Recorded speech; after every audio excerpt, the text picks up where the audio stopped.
Welcome, Dr. Ma, to the Athlete Lab podcast. We are so excited to have you. This is one of the most important topics, and to have an expert like yourself on your share sleep expertise for athletes and parents and families is going to be so valuable. So thank you for your time.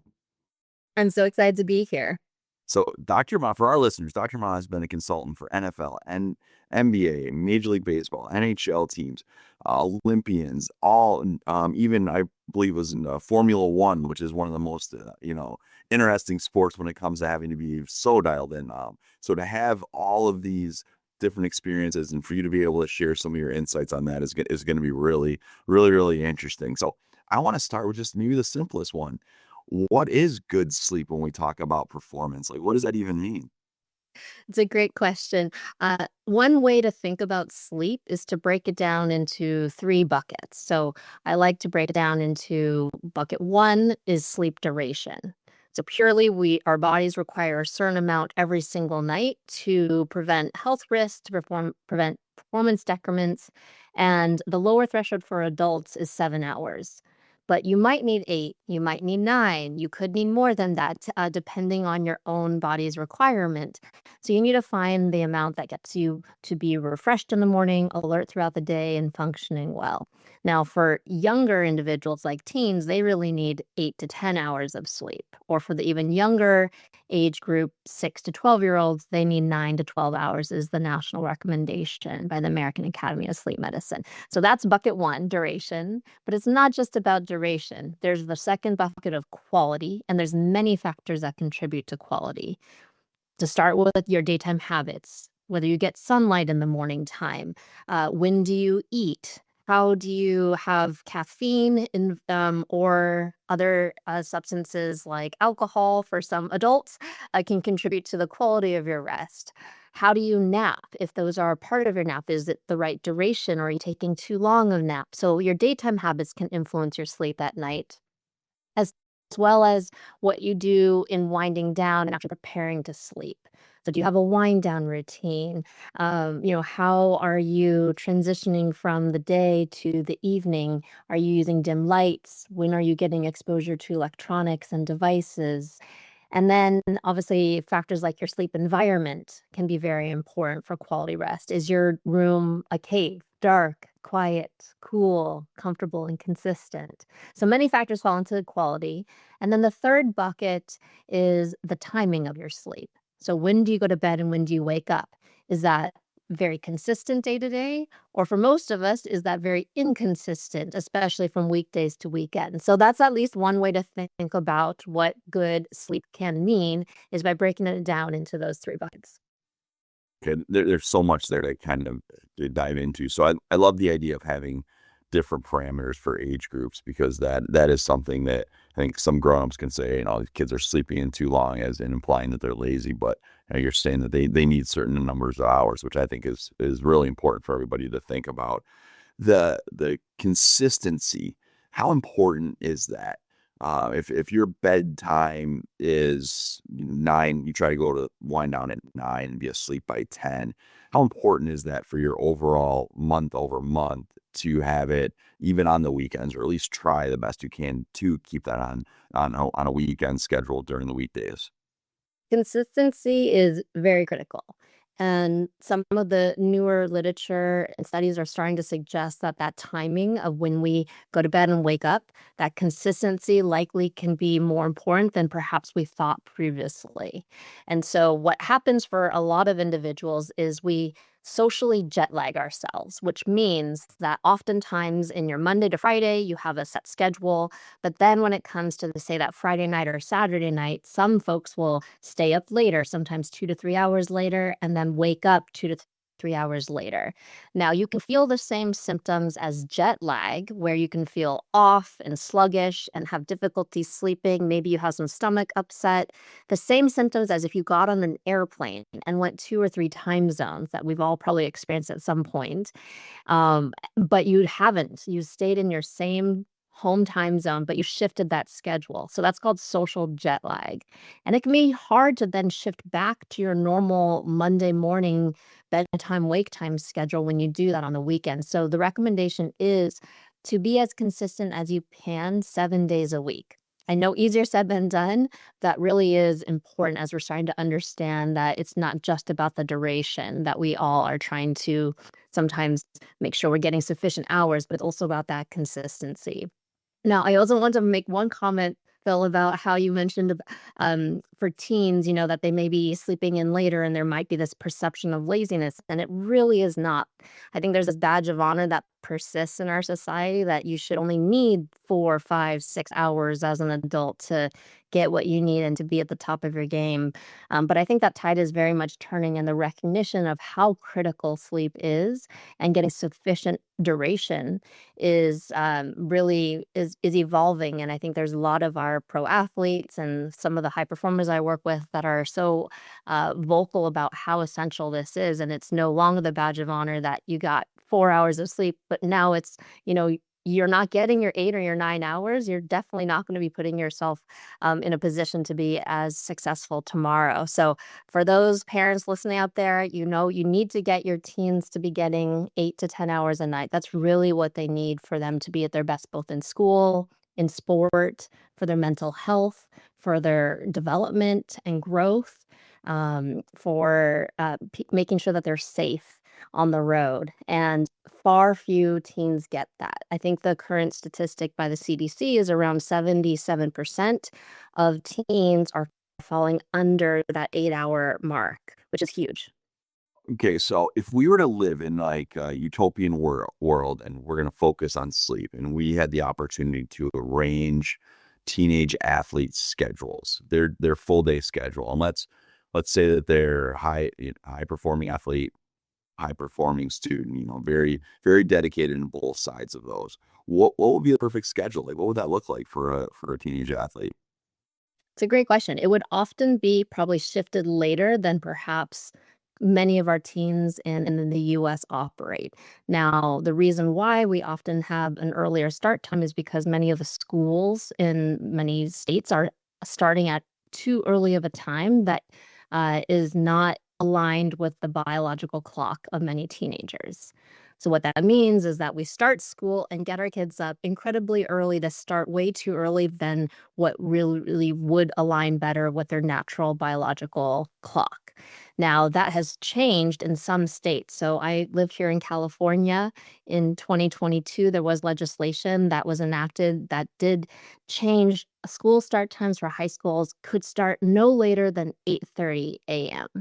And that shift has taken effect, and that has drastically, or there's been a lot of literature to support how impactful even that additional hour of sleep can be for these teens, where they are often getting their sleep cut short because at that age their body clocks tend to be shifted a little bit later, where they tend to want to go to bed later and their body clocks tend to want to wake up later. Now, when we have an early start time for schools, that's going to cut that early morning short of when they should be getting sleep. And so now with this later start time, at least in California, and there's some states that are following suit, really there's evidence to support how beneficial that can be for learning and memory, for test scores, for mental health, for attendance rates. And I know it takes a lot to be able to get there, but that would be definitely a part of your to answer your question, a later start time would definitely jive a lot better with the biological clock for teens. That's interesting. I think that's something. It's good for California for making that step. Hopefully, more states follow that. Now, it's easy for us to say there's more logistics to that when it comes to changing school start times. But that's great that California's been a leader in that. Yes. That kind of leads me to something with sleep debt.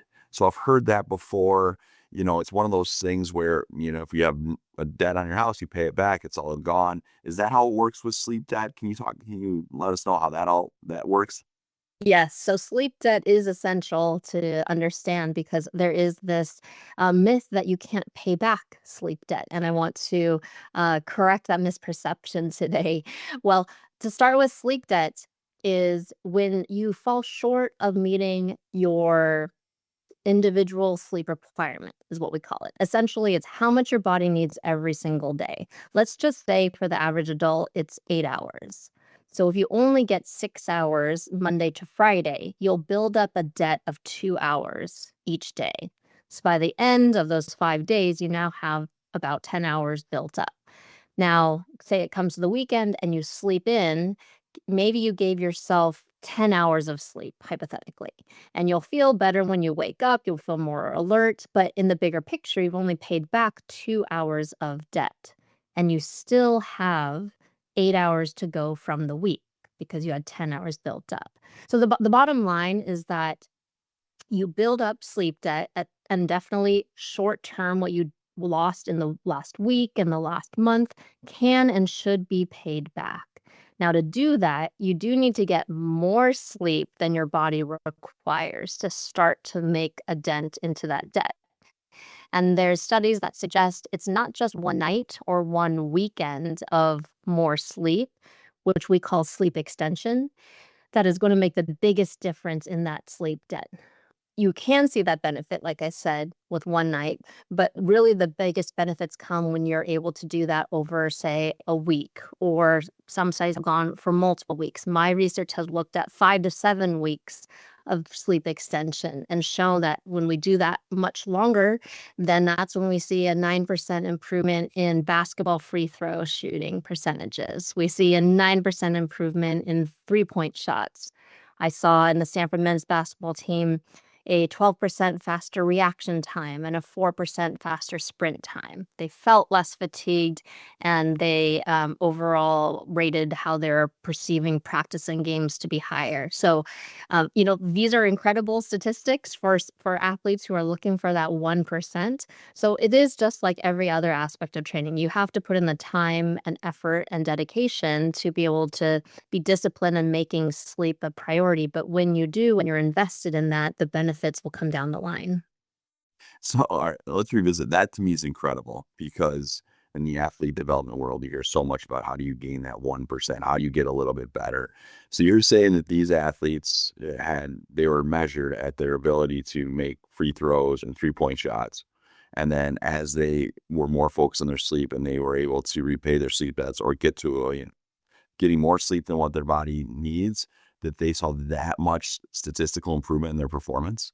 That's correct. So this is with the Stanford men's basketball team that I originally studied several years back and published that work.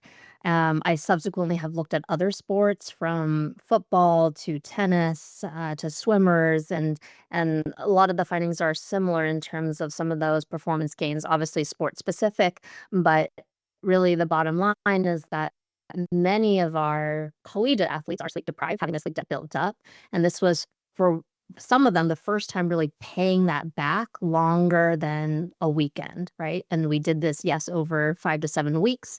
So it is an investment of trying to pay that back down. But the benefits were, you know, amazing. I was quite surprised to see such a large gain because at this level, 1% is really the goal for so many athletes in every aspect of how they train. So when we can say, hey, there is this thing that you can do that is free and healthy and easily accessible to you, and you can start doing it tonight. And it's probably one of the most, um, you know, untapped performance advantages. you know, are you willing and wanting? Do you want this? And most people say yes, but it is something that many don't have the same effort and attention to like they do other aspects of how they train. Right. Yeah, and most people really, really enjoy it, when you build it up that way, it's free, it's all these different things. Like that's really cool. I feel like once you get past 7 or 8 years old, then all of a sudden you're like, yes, I would like to get more sleep. Uh, Exactly. So, with that, when you're measuring this from a scientific basis, so it's super cool that you're an adjunct lecturer at Stanford working on like sleep. I think that's such a great study, and it's so cool those students have the opportunity to learn on this. When do you use wearables? Is it basic? Is students self-reporting this? How do you really find out that quality of sleep? Because I want to get back into the environment of the room, and if people are able to recognize what is optimal for them to get quality sleep. Someone might want it a little warmer, someone a little cooler. So I'm kind of curious how you measure it, and then how can you tweak it to continue to improve your sleep? Yeah. Great question. So, in specifically regards to the study, we use research grade equipment. They are a type of wearable to look at objectively how athletes are sleeping at nighttime. So we use these research grade equipment that are worn on the wrist, and that will tell us how many hours they're actually sleeping, which we do compare against sleep journals where the athletes were recording. So we know what they perceive to be as their sleep patterns and how much they were getting. So both are important, but we have the journals for the subjective information, and then we compare that with objectively how much they're getting, which the reality is that we often are poor judges of our sleep. And so even if you think sometimes you're getting 8 hours, objectively, it typically will be less because we don't always consciously recall awakenings during the nighttime or how long it can take to fall asleep as to specific time points that we are not always good judges of. So that is what we used in the research study. Now, nowadays, there's lots of wearables that consumers can use, and I do think they can be helpful tools if used appropriately, looking at trends over weeks to months. And I emphasize that so that you don't get too fixated on what some of these numbers are day to day, because there is differences in reliability and validation depending on which wearable you are using. And there are so many out there nowadays. So there's a wide spectrum, but I do think it can be helpful to provide data driven insights to look at trends to say, oh, am I really inconsistent with my bedtime and wake time by a window of 3 hours? Or, on average, it looks like I'm getting maybe 6 hours of sleep when really I know I want to try to work my way up to getting to 7. And I think that information can be helpful as you look at it over a period of time. To answer your question about quality, environment, yes, is one very important area that can, I think, have low hanging fruit that you can easily adjust and see benefits from almost immediately. So I always like to recommend hey, you want it dark, quiet, cool, comfortable, and consistent. I always recommend investing in sleep tools because I think both at home and when you travel on the road, you can utilize these tools in a non-ideal sleep environment. So if it's not dark, you can have an eye mask or you can bring blackout curtains in your home. If it's noisy, you can use earplugs. There's now sleep buds with white noise machines. There's basically smart white noise machines that can adapt to environmental disturbances and then decrease when the disturbance goes away. So quiet can be an important one. And cool temperatures. Generally, cooler temperatures are better for sleep. Studies have looked at 60 to 67 degrees, and that can sound very cold to some, and that's okay. If you're at, a higher 70 degrees, knock your AC down. If you have AC, by a degree, a couple of days, and then find what works for you. If you don't have AC, you can use a fan. There's other technologies like mattress covers that can actually regulate the temperature faster than the ambient air. And so cooler tends to be better. And that's dark, quiet, cool, and then comfortable. Bedding, your mattress, your pillows, they can make a difference on how comfortable you are, and then consistent. What you do at home is ideally replicated on the road. So having those tools available can really help to minimize what we call the first night effect, where you can sleep not as well when you're in a new location for the first night or two. So some action items that listeners could be thinking about is the mattress pad. Is it cooling? The mattresses, that type of thing could be something that you can make an easy adjustment on, and making sure it's really dark, making sure it's really quiet. Those are things that people could go home and do tonight, really.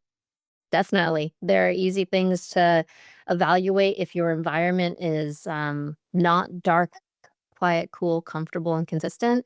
And you can start by just ordering a couple of items to make sure that it's a consistent place that you feel relaxed and that you want to go to sleep. And then it comes to wearables. There's a lot out there. Find something that works for you, basically. Is it their industry leaders, or is it more of kind of like you said, find something, do it consistently, look at big picture trends, not day to day? Yes, I will say use what you are willing to do consistently. And so, for some, that means a consumer wearable. Again, there are lots out there. I will say for athletes, there are some that have features more specific to athletes, and some of the workouts and exercise or features where they can journal things that they do in the day that might influence their sleep from caffeine intake, or if they had stress or they had a racing mind.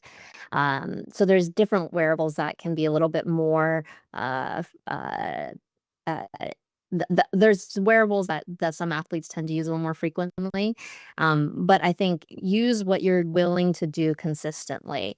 And some really just want to do pen and paper, and that is fine. So you can keep a sleep journal, and that's also a great way to understand your sleep habits. If you don't want to purchase a wearable, or you really just want to be able to see, hey, this week versus a week, next month. So it doesn't have to necessarily be continuous every single day. Perfect. That's great. And something I've heard you speak about is a nappuccino, which I think is clever as heck.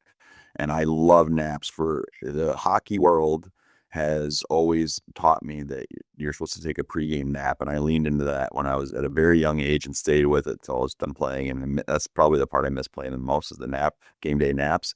But can you talk about the nappuccino, naps on game days, on performance days, versus maybe just naps on normal days, and kind of give some tips on that? Yes, I love naps. I think that they're a great tool and often underutilized. So I don't know how long your naps were, Phil, but I will.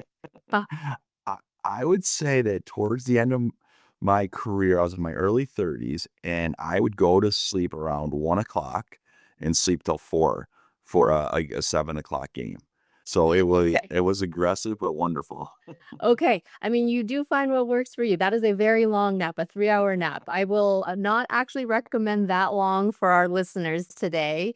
But you are doing it right in the right window of time. So between 1 to 4 o'clock is when we have this natural drop in our circadian rhythms, which means you naturally have this dip in alertness.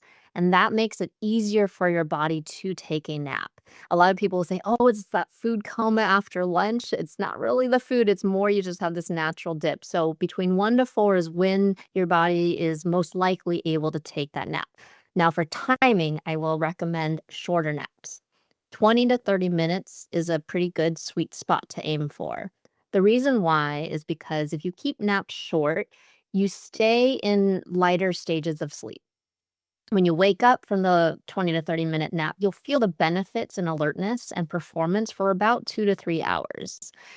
But that short nap also will not affect your sleep subsequently at nighttime. In contrast, if you take longer naps, often an hour, 2 hours, in your case, Phil, 3 hours, I'm sure at some point we've all experienced that long nap, and you can wake up feeling groggy and sluggish and just terrible. The reason why is because you're waking up from deeper stages of sleep.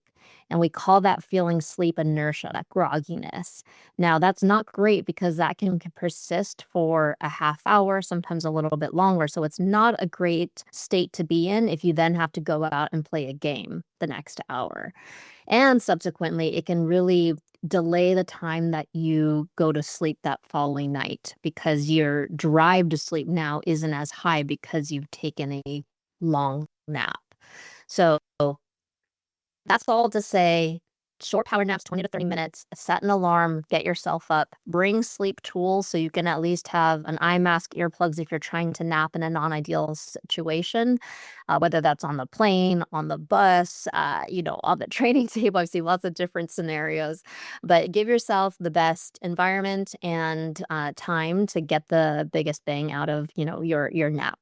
Now, the Nappuccino is one of my favorite tools because it is highly effective. Now, to do the nappuccino, you take your favorite caffeinated beverage, you drink it, and caffeine starts to come on board within about 15 minutes.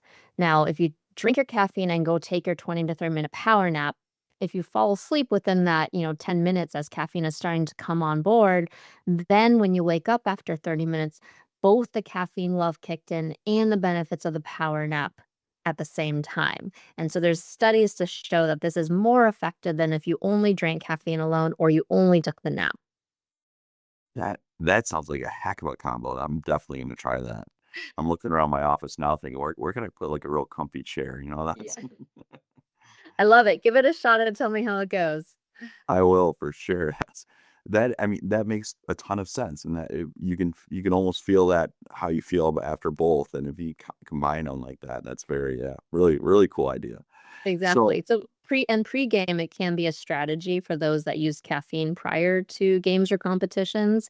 I will say you want to tend to have it on the earlier side because caffeine does have a half-life of 6 hours, which means 6 hours after you consume it, half of it can still be active. So if you're having something late, like at dinner time at 6 p.m., by midnight, half of it can still be in effect, which can then delay when you're trying to sleep. So you just have to be strategic with it. And if it's too late in the day, you can still just opt for the power nap. from my own performance, this is a 15 years late conversation, but this is really good stuff for our listeners. So this is great. Um, you mentioned a wind down routine. So that's something that I think in the real reality with phones and all the stresses that maybe young athletes have if they are in education, parents, all of us need sleep as well. What would be an ideal 30 minutes before wanting to go to sleep wind down routine that people could do and would be kind of realistic? Sure. A wind down routine is incredibly helpful. And that is actually one of my key takeaways that if you are willing to spend, 5 minutes tonight, if you have no wind down routine, start with 5 minutes today. We can all do that. And find something that you enjoy and look forward to. So it doesn't feel like homework that you're doing every day before bed, but something that you want to do, whether that's reading a good book you've been intending to, or if you like to journal. Some may like to listen to calming music. Others, I really recommend breathing exercises so that it activates your parasympathetic system and dampens down your sympathetic system. Now, I like to have around two activities. So if one doesn't work one day, then you have another one that is effective for you. But within that last 30 minutes of going to bed, I say, dedicate that time for you time, right? Our days can be very crazy and busy, but give yourself that transition period because it's a lot easier to allow your body to fall asleep if you're slowly pressing on the brakes, right? Versus if you're suddenly trying to slam on the brakes, it's not going to be as enjoyable of a transition. So give yourself that time. I say in the last 30 minutes, use dim light in the rooms and in your living spaces so you're not exposing yourself to really bright lights because bright light will affect your sleep or it can affect your sleep. So, along with the bright light means ideally the last 30 minutes you're not using devices. So, whether that's TV, video games, our phones, our computers, in part, yes, the blue frequencies of light potentially can delay our melatonin release, which is a signal that sleep is coming, and it can also delay when we sleep. But the studies now also show that it's about the content of what we're viewing. That can be stimulating and keep us alert and delay when we want to sleep. So for those both of those reasons, that half hour would be ideal if we're in dim light, devices away, giving yourself time to relax, and enjoying activity for a wind down. Now, specifically, if you have a racing mind, since many of us do, and it's a very common issue when you're lying in bed and you can't fall asleep because you have a lot of racing thoughts, during that wind down time, give yourself 5 minutes to journal or write a to do list. Give yourself that time to process thoughts, specifically out of bed. Not in bed, because we really want to make sure that your bed is reserved for sleeping only, not thinking through your day and processing those thoughts. So give yourself in that wind down routine even 5 or 10 minutes to throw all those thoughts onto paper, whether that's, like I said, journaling or to do list. And you'll start to see as you do this regularly, your body will start to anticipate this natural rhythm and structure. So it becomes a foundation that can really set yourself up for a better sleep that night. And that makes a lot of sense to do something like that away from your bed, so you're separating those 2 things, you're telling your body something different because the to-do list idea when he first said that to me, I'm like, "That's gonna keep my mind racing more so," and make me wanna go up and just get on my computer, but that's a good way of looking at it. You're here, "Alright, I'm gonna do this, and then I'm prepared for the next day," which leads me to, like, another question is I love this concept that you've shared in the past where sleep isn't the end of today, it's the beginning of tomorrow. So looking at it that way, like a mindset on that, That's something that's really cool. Can you kind of like dive into that and exactly your teaching points to people on that one? Definitely. I think shifting your mindset in this small but powerful way can be incredibly transformative because so many of us are very reactive to our sleep. We don't think about it, we don't plan for it in the day. It's the last thing that comes to mind when we wrap up all the things that we have to do in the evening time, and we jump into bed, and then you say, "Okay, now it's time to sleep," right? So we're very reactive to that. But if you make this shift in how you think about sleep, and as you shared, I often say, think of sleep not as the end of today, think of sleep as the beginning of tomorrow. And what that really means is I want you to be more proactive with how you approach your sleep, that you are investing in how you sleep tonight to set yourself up for a better tomorrow. Right. I think at the end of the day, we all want to be happier, more alert, more productive, efficient, faster, stronger tomorrow. And if you're willing to put a little bit of effort tonight, whether that's 5 minutes of wind down routine, or I always challenge folks to get 15 minutes more sleep every night. It's not a lot. That's 15 minutes less scrolling on our phone. It's 15 minutes just being a little more efficient in the evening times, but that will add up over a whole week. That's almost 2 hours more of sleep. And that's huge for the students out there. That 15 minutes can be the difference between an A student and a B student. The difference of a B student to a C student is actually only 11 minutes in several studies. So it's not huge jumps that we have to make with our sleep. I want to really emphasize that it's all about these small, gradual steps that will make a big difference over the long run. Talk about those metrics. You mentioned the performance ones of sports, and then to say the grade ones, you're definitely speaking to everybody. That's really it's really remarkable that little bit of extra less time scrolling, as you mentioned, or just being more efficient and kind of focusing on getting 15 more minutes of sleep. Wow, that is truly incredible. Uh, one more thing on this like routine. What about I've heard different tart cherry juice, pistachios if you're hungry, taking easy, different things like that. Have you seen any research that is really compelling on those type of supplements before, or just kind of dietary choices before bed? I know you mentioned for adults, alcohol can affect, but what about the things that can affect things positively for your sleep? Okay, yeah, great question. So there are a there's a wide spectrum of supplements out there that have implications and claims around the benefits for sleep. There is not one that I recommend to everyone saying this definitely will help you get a better night's rest or help you fall asleep faster. Tart cherry juice, yes, the implications with melatonin in there. And sometimes the studies are very specific cherries and specific dosing. So it's challenging to say tart cherry juice is going to work for everyone. I think the bigger picture is that when you are making these lifestyle behavior modifications, we know that the evidence is much stronger that that's going to give you better sleep long term than any type of supplement or sleep aid or prescription sleep aid for that matter. So that's where I would start with is, there a lot of people do take these and, feel that it helps them sleep. So I just would say be mindful of what you're taking, where you're getting the sourcing of these supplements. And simultaneously, can you also make one or two of these small behavior changes to set yourself up for better sleep? And that's great advice because, like everything, there's not a magic bullet. There's not a it's not one thing you do and you're going to sleep great. It's all of these things, and the habits to me sound from all the things you're saying, the habits and the wind down routine and the environment and the efficiency of your time are way more important than trying to take one type of thing just to fall asleep quicker. Exactly. Last thing here, you created the Ma method, which have pillars.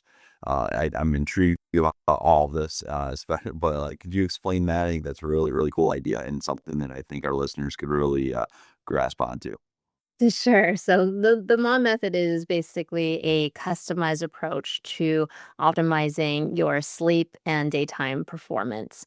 Now, there's a lot of variables that go into that, right? Your your life, Phil, looks very different than, say, my life, versus the next listener. And so there's different lifestyle and behavior modifications that can be adjusted and tweaked so that it obviously works to your advantage. Just even one component to share is thinking about your what we call chronotype, which is that predilection to be going to bed and waking up at a certain time. Some of us are morning larks, where we like to wake up early and go to bed early, and some of us are evening owls, where we like to go to bed later and wake up later. And thinking about how that can be leveraged to um, best schedule your day so you're getting the most productive and efficient use of when you're going to be at your peak alertness and performance is an important component of considering. So the morning larks do better in the early morning. Evening owls are going to get better workouts and better alertness and productivity out of their afternoon to evening time. So that's just one specific component. But overall, I think it's a way that you want to just be able to be more proactive of thinking how your sleep at night can affect your functioning in the day, and then being able to craft a plan so that you're going to be leveraging the best possible pockets and windows of time as you can. That's great. So many good things here. I'm excited to try to implement them with myself and my family starting tonight. But for parents and coaches and athletes, anyone listening, how can they follow your work and kind of stay in touch? Because you keep saying things. You're right on top of cutting edge research, and I think that that's really important for all of us to keep learning. So, is there ways that we can all follow you and all the things you're doing? Definitely. If you'd like to follow and learn more, I'm on social media. So Instagram, X, Facebook, Threads, Blue Sky, LinkedIn.